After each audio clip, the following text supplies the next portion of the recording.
ನೋಡಿ ಕಡಕ್ಕಾಗಿರುವಂಥ ಚುರುಮುರಿ ರೆಡಿಯಾಗಿದೆ. ಎಷ್ಟು ಫ್ಲೇವರ್ ಬರ್ತಾ ಇದೆ ಅಂತಂದರೆ ಇದನ್ನ ಮಾಡ್ತಾ ಇರೋವಾಗಲೇ ತಿನ್ನಬೇಕು ಅಂತ ಅನಿಸುತ್ತೆ. ಈ ಮಳೆ ಚಳಿ ಟೈಮಲ್ಲಿ ಅಂತಿದೆಯಲ್ವಾ, ಇದನ್ನ ಸ್ನ್ಯಾಕ್ ಥರ ತಿನ್ನೋದ್ರ ಮಜನೇ ಬೇರೆ. ಹಲೋ, ನಮಸ್ತೆ ಎಲ್ರಿಗೂ, ಹೇಗಿದ್ರಲ್ಲ? ಬ್ಯಾಂಗ್ಳೂರಲ್ಲಿ ಎಷ್ಟು ಮಳೆ ಬರ್ತಾ ಇದೆ ಅಂತಂದರೆ ಬಿಡ್ತಾನೆ ಇಲ್ಲ. ಒಂದು ವಾರದಿಂದ ಮಳೆ ಸುರಿತಾನೆ ಇದೆ. ಮಳೆ ಅಂತಲ್ಲ, ಚಳಿ ಸಿಕ್ಕಾಪಟ್ಟೆ ಜಾಸ್ತಿ ಇದೆ. ಹೊರಗಡೆ ಹೋಗ್ಲಿಕ್ಕೆ ಆಗ್ತಿಲ್ಲ, ಅಷ್ಟೊಂದು ಚಳಿ ಇದೆ. ಜಸ್ಟ್ ಆಫೀಸಿಂದ ಇವಾಗಷ್ಟೇ ಬಂದು ಏನಾದರೂ ಖಾರವಾಗಿರೋದನ್ನು ತಿನ್ನಬೇಕು ಅಂತ ಅನ್ನಿಸ್ತಾ ಇದೆ. ನಮ್ಮ ಮಂಗಳೂರು ಕಡೆ ಮಾಡುವಂಥ ಒಂದು ವಿಶೇಷವಾಗಿರುವಂಥ ಖಡಕ್ ಚುರುಮುರಿಯನ್ನು ಹೇಗೆ ಮಾಡೋದು ಅಂತ ಹೇಳ್ಕೊಡ್ತಾ ಇದ್ದೇನೆ. ಆ್ಯಕ್ಚುಲಾಗಿ ನಾನು ಆವಾಗಲಿಂದ ಅಂದ್ಕೊತಾ ಇದ್ದೆ ಇವತ್ತು ಏನಾದರೂ ಮಾಡಿ ಚುರುಮುರಿ ತಿನ್ನಲೇಬೇಕು ಅಂತ. ಮಕ್ಕಳು ಕೂಡ ಮನೆಯಲ್ಲಿದ್ದಾರೆ, ಸೊ ಈ ಚುರುಮುರಿ ಮಾಡೋಣ ಅಂತ ಹೊರಟಿದ್ದೇನೆ. ರೆಸಿಪಿನ ನೋಡಿ ತುಂಬ ಚೆನ್ನಾಗಿರುತ್ತೆ. ಈ ಟೈಮಲ್ಲಿ ಅಂತಿದೆಯಲ್ಲ, ತಿನ್ನಲಿಕ್ಕೆ ಅಂತ ಅದ್ಭುತ ಅಂತಲೇ ಹೇಳ್ಬೋದು. ರೆಸಿಪಿ ನೋಡಿ ಟ್ರೈ ಮಾಡಿ, ನನಗೆ ಮರೆಯದೆ ನಿಮ್ಮ ಫೀಡ್ಬ್ಯಾಕ್ನ ತಿಳಿಸಿ. ನಾನು ಈ ಚುರುಮುರಿನ ಒಂದು 5-6 ಜನರಿಗೆ ಮಾಡ್ತಾ ಇದ್ದೇನೆ. ಆದ್ದರಿಂದ ಒಂದು ದೊಡ್ಡ ಬಾಣಲೆನ ತಗೊಂಡಿದ್ದೇನೆ. ಇದಕ್ಕೆ ಈಗ 2 ಈರುಳ್ಳಿನ ಚಿಕ್ಕದಾಗಿ ಕಟ್ ಮಾಡ್ಕೊಂಡು ಹಾಕೊತಾ ಇದ್ದೇನೆ. 2 ಬೇಕಾಗುತ್ತೆ.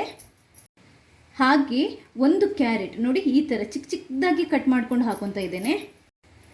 ಕ್ಯಾರೆಟನ್ನು ನೀವು ಚಿಕ್ಕದಾಗಿ ಕಟ್ ಮಾಡಿಕೊಂಡು ಹಾಕೋಬಹುದು ಅಥವಾ ತುರಿದುಕೊಂಡು ಬೇಕಾದರೂ ಹಾಕೋಬಹುದು. ನಾನು ತುರಿದುಕೊಂಡೇ ಹಾಕೊಂಡಿರೋದು.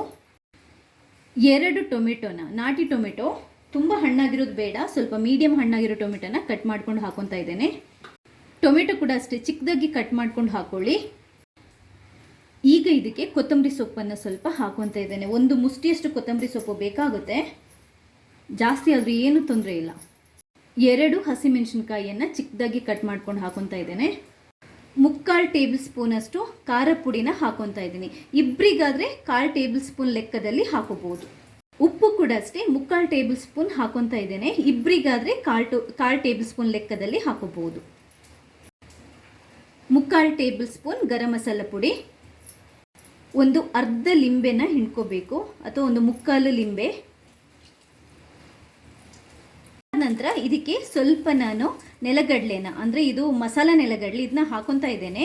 ನೀವು ನಾರ್ಮಲ್ ಆಗಿ ಹುರಿದಿರೋ ನೆಲಗಡಲೆ ಇರುತ್ತಲ್ವ, ಅದನ್ನ ಹಾಕೋಬಹುದು. ಒಂದ್ಸರಿ ಇದನ್ನ ನೀಟಾಗಿ ಮಿಕ್ಸ್ ಮಾಡ್ಕೊಳ್ಳಿ.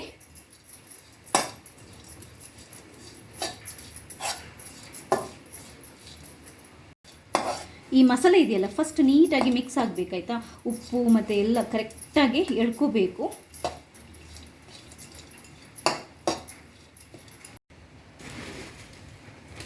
ಇವಾಗ ನಾನು ಇದಕ್ಕೆ ಮಂಡಕ್ಕಿನ ಹಾಕೊತಾ ಇದ್ದೇನೆ. ನೋಡಿ, ಒಬ್ರಿಗಾದರೆ 2 ಮುಷ್ಟಿಯಷ್ಟು ಲೆಕ್ಕ. ನಾನೊಂದು ಅಂದಾಜಿಗೆ 6 ಜನರಿಗೆ ಎಷ್ಟು ಬೇಕಷ್ಟು ಹಾಕೊತಾ ಇದ್ದೇನೆ. ಇವಾಗ ಇದನ್ನ ಒಂದು ಸ್ವಲ್ಪ ಮಿಕ್ಸ್ ಮಾಡಿಕೊಂಡು ಜಸ್ಟ್ 1 ರೌಂಡ್ ಈ ಥರ ಮಿಕ್ಸ್ ಮಾಡ್ಕೊಳ್ಳಿ. ಕೈಯಿಂದ ಅಥವಾ ಸ್ಪೂನಿಂದ ಬೇಕಾದರೂ ಮಿಕ್ಸ್ ಮಾಡ್ಕೋಬಹುದು. ಸ್ವಲ್ಪ ಮಿಕ್ಸ್ ಮಾಡಿಕೊಂಡು ಇವಾಗ ಇದಕ್ಕೊಂದು 2-3 ಟೇಬಲ್ ಸ್ಪೂನಷ್ಟು 3 ಟೇಬಲ್ ಸ್ಪೂನ್ ಹಾಕಿ ಕೊಕೊನಟ್ ಆಯಿಲ್ ಹಾಕಬೇಕು. ಆ್ಯಕ್ಚುಲಾಗಿ ಇದೇ ಮೇನ್. ಮಂಗಳೂರು ಕಡೆ ಚುರುಮುರಿಗಿದೆಯಲ್ಲ, ಒಳ್ಳೆ ಟೇಸ್ಟ್, ಒಳ್ಳೆ ಫ್ಲೇವರ್ ಕೊಡೋದು ಈ ಕೊಕೊನಟ್ ಆಯಿಲ್ ಅಂತಲೇ ಹೇಳ್ಬೋದು. ಹಾಗೆಯೇ ಕೊಕೊನಟ್ ಆಯಿಲ್ ಹಾಕೋದ್ರಿಂದ ಪುರಿ ಇರುತ್ತಲ್ವ, ಸ್ವಲ್ಪ ಗರಿಗರಿಯಾಗಿ ಕ್ರಿಸ್ಪಿಯಾಗಿ ಇರುತ್ತೆ. ನೋಡಿ, ಖಡಕ್ಕಾಗಿರುವಂತಹ ಮಂಗಳೂರು ಸ್ಟೈಲ್ನ ಚುರುಮುರಿ ರೆಡಿಯಾಗಿದೆ. ನೋಡ್ತಾ ಇದ್ರೇ ಬಾಯಲ್ಲಿ ನೀರು ಬರುತ್ತೆ, ತಿನ್ನಬೇಕು ಅಂತ ಅನ್ಸುತ್ತಲ್ವ. ಇವಾಗ ಇದನ್ನ ಈ ಪೇಪರ್ ಕವರ್ ಇರುತ್ತಲ್ವ, ಅಥವಾ ನಮ್ಮ ಕಡೆ ತೊಟ್ಟೆ ಅಂತಾರೆ, ಪೇಪರ್ ತೊಟ್ಟೆ, ಅದಕ್ಕೆ ಹಾಕಿ ನೋಡಿ, ಗರಿ ಇರುವಾಗಲೇ ಇದನ್ನ ತಿನ್ನಬೇಕು. ಅದರ ಮಜಾನೇ ಬೇರೆ. ನೋಡಿ, ಖಡಕ್ಕಾಗಿರುವಂಥ ಚುರುಮುರಿ ರೆಡಿಯಾಗಿದೆ. ಎಷ್ಟು ಫ್ಲೇವರ್ ಬರ್ತಾ ಇದೆ ಅಂತಂದರೆ ಇದನ್ನ ಮಾಡ್ತಾ ಇರೋವಾಗಲೇ ತಿನ್ನಬೇಕು ಅಂತ ಅನಿಸುತ್ತೆ. ಹೇಗಿದೆ ಚುರುಮುರಿ? ಗೌತಮ್, ಸೂಪರ್ ಆಗಿದೆಯಾ? ಸತ್ಯ, ಸೂಪರ್ ಅಂತ ಮಾಡಿ ನೋಡೋಣ. ಸೂಪರಾ? Very nice. ಈ ಮಳೆ ಚಳಿ ಟೈಮಲ್ಲಿ ಅಂತಿದೆಯಲ್ವಾ, ಇದನ್ನ ಸ್ನ್ಯಾಕ್ ಥರ ತಿನ್ನೋದ್ರ ಮಜನೇ ಬೇರೆ. ಒಂದ್ಸರಿ ಖಂಡಿತವಾಗ್ಲೂ ಈ ಸಿಂಪಲ್ ರೆಸಿಪಿನ ಟ್ರೈ ಮಾಡಿ ನನಗೆ ನಿಮ್ಮ ಫೀಡ್ಬ್ಯಾಕ್ನ ತಿಳಿಸಿ. ಥ್ಯಾಂಕ್ಸ್ ಎಲ್ರಿಗೂ.